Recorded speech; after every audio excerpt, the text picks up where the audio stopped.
Seorang raja yang memiliki pasukan begitu besar, sehingga ketika mereka berbaris, kota-kota seakan tenggelam dalam debu dan bayang-bayang. Kesombongannya melebihi Fir'aun, hartanya lebih melimpah dari Korun, dan hanya dengan mendengar namanya saja sudah cukup untuk membuat para raja kehilangan tidur malam mereka. Dan kemudian, raja itu berangkat untuk menghancurkan rumah Allah, Ka'bah. Besok pagi, bakar kota ini menjadi debu. Namun, tidak ada batu yang turun dari langit, bumi tidak terbelah, dan petir pun tidak menyambar. Sebaliknya, terjadilah sesuatu yang mungkin merupakan titik balik paling aneh dalam sejarah. Raja yang datang untuk meruntuhkan Ka'bah itu justru menjadi pelayan pertama Ka'bah. Tetapi pada suatu hari, langit seakan terbelah di atas kaumnya. Banjir bandang menyapu bersih kota-kota mereka. Kaum yang kemarin masih tersesat dalam kesombongan dan kekuasaan, hari ini kekuatan mereka lenyap ditelan air. Pertanyaannya adalah, jika raja itu sendiri telah beriman, lalu mengapa kaumnya ditimpa azab yang begitu mengerikan sehingga Al-Quran mencatat nama mereka sebagai kaum yang binasa hingga hari kiamat? Kaum ini berasal dari wilayah paling selatan di Jazirah Arab, yaitu Yaman. Ada suatu masa ketika Yaman adalah negara terkaya di dunia. Emas ditambang dari pegunungan, air bersih mengalir di sungai-sungai, dan kota-kota dikelilingi oleh kebun buah-buahan yang rimbun. Rute perdagangan mereka membentang ke seluruh penjuru dunia. Kerajaan ini bernama Kekaisaran Himyar, dan gelar bagi raja-raja mereka adalah Tuba. Sama seperti Fir'aun di Mesir, penguasa Yaman disebut Tuba. Di antara mereka semua, muncul satu nama yang paling menakutkan dan paling kuat, Abu Karib Asad Tuba al-Himyari. Menurut ahli tafsir, pasukannya adalah sesuatu yang belum pernah dilihat oleh tanah Arab, bagaikan lautan gajah dan kuda. Pemanah, pendekar pedang, dan pasukannya begitu besar, sehingga ketika prajurit pertama keluar dari sebuah kota, prajurit yang terakhir masih berada di dalam kota tersebut. Saya adalah Tuhan di muka bumi ini. Apapun yang memasuki wilayah saya akan menjadi milik saya atau berubah menjadi debu. Dalam penaklukannya, pasukan ini tiba di sebuah daerah sunyi di Arab yang bernama Yathrib, sekarang Madinah. Saat itu, Yathrib hanyalah hamparan kebun kurma, tempat tinggal beberapa suku Yahudi dengan suasana yang sangat damai. Tuba memberi perintah. Besok pagi, bakar kota ini menjadi debu. Tetapi malam itu, sesosok manusia bercahaya datang dalam mimpinya dan berkata, "Tinggalkan tanah ini, utusanku akan datang ke sini." Tuba terbangun dengan penuh ketakutan. Pagi harinya, seorang rabi, pendeta Yahudi dari Yastrib, datang sendiri ke istananya dan berkata, "Wahai raja, jika engkau menyentuh tanah ini, jejak kerajaanmu akan musnah." "Kau mengancamku?" bentak Tuba. "Aku adalah orang yang menentukan apakah kota-kota bisa bernafas atau tidak." Rabi itu menjawab, "Raja, kami tidak menyampaikan pesan kami, melainkan pesan dari Tuhan semesta alam." Tuhan dari Nabi yang akan berhijrah ke tempat ini. Menurut tafsir Ibnu Katsir, mendengar hal ini, tubuh Tuba bergetar hebat. Untuk pertama kalinya, ia merasakan ada kekuatan yang jauh lebih besar dari kesombongannya. Ia pun menarik mundur pasukannya. Namun, setan belum menyerah. Beberapa orang mulai menghasut Tuba. Di tengah tanah Arab, ada sebuah rumah yang disebut Ka'bah. Orang-orang mempersembahkan emas di sana. Jika kita menjarahnya, seluruh Arab akan bertekuk lutut. Tuba tersenyum.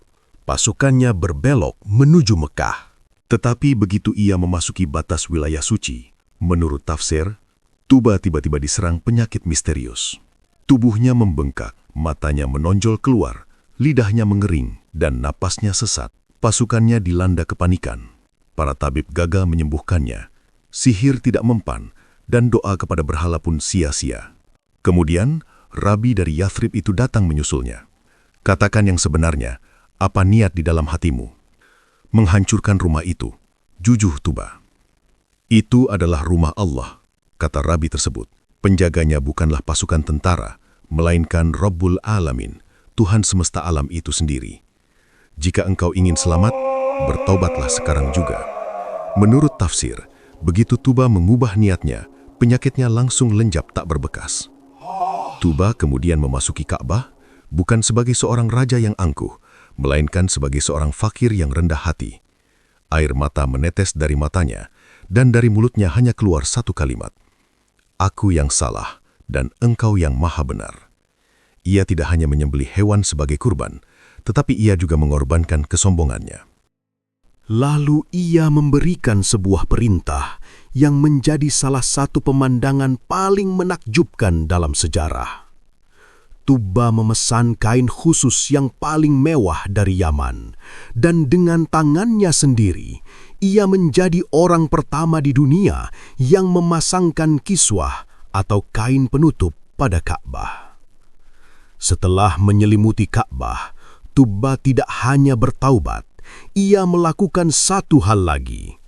Tuba menulis sepucuk surat yang ditujukan untuk Nabi terakhir. Aku bersaksi bahwa engkau adalah utusan Allah. Jika aku berumur panjang dan mendapati zamanmu, aku pasti akan melayanimu. Ia menitipkan surat itu kepada penduduk Yathrib dengan sebuah wasiat. Menurut sejarah Islam, surat itu dijaga secara turun-temurun selama berabad-abad hingga akhirnya diserahkan kepada Rasulullah Muhammad SAW saat beliau berhijrah ke Madinah. Meskipun detail kisah ini tidak disebutkan langsung di dalam Al-Quran, peristiwa Tuba yang memasangkan kiswah dan menulis surat ini sangat masyhur dalam literatur sejarah dan tafsir Islam kuno. Tuba telah memeluk agama yang benar. Ia mengumpulkan kaumnya dan menyeru mereka, tetapi kaumnya adalah penyembah api dan berhala. Mereka mentertawakannya. Engkau sudah tua, wahai raja. Kau telah tersesat. Kau melupakan Tuhan-Tuhan kita dan malah bersujud kepada Tuhan yang tak terlihat.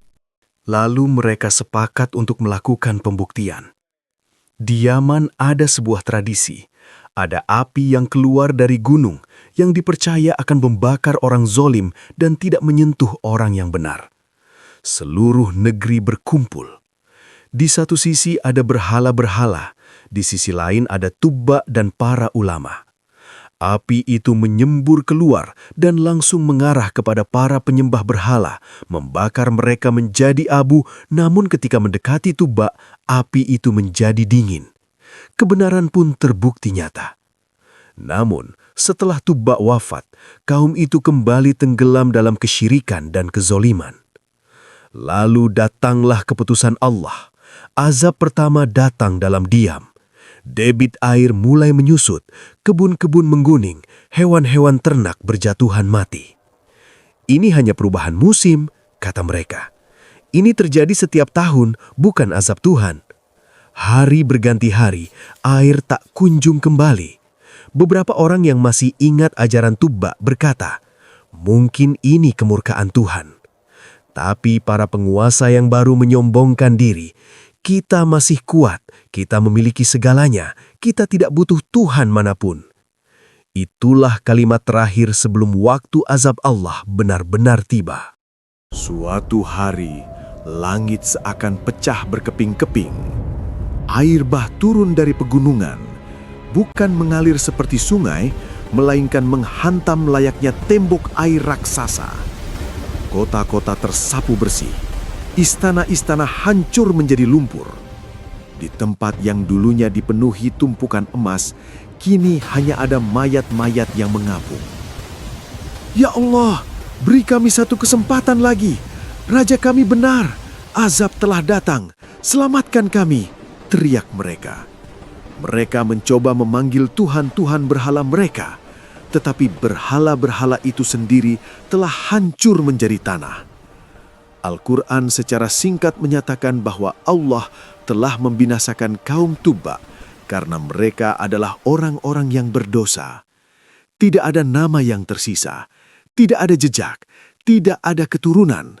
Yang tertinggal hanyalah kisah dan peringatan.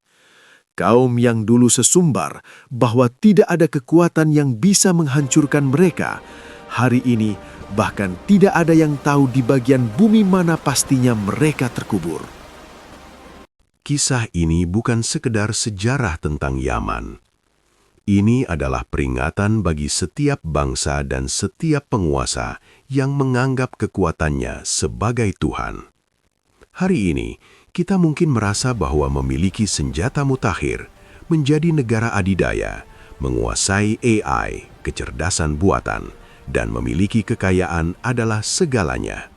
Tetapi esok hari, semua itu bisa saja berubah menjadi bustiran pasir, sama seperti istana-istana di Yaman. Pelajaran apa yang Anda dapatkan dari kisah ini? Beritahu di kolom komentar. Jangan lupa like video ini dan subscribe.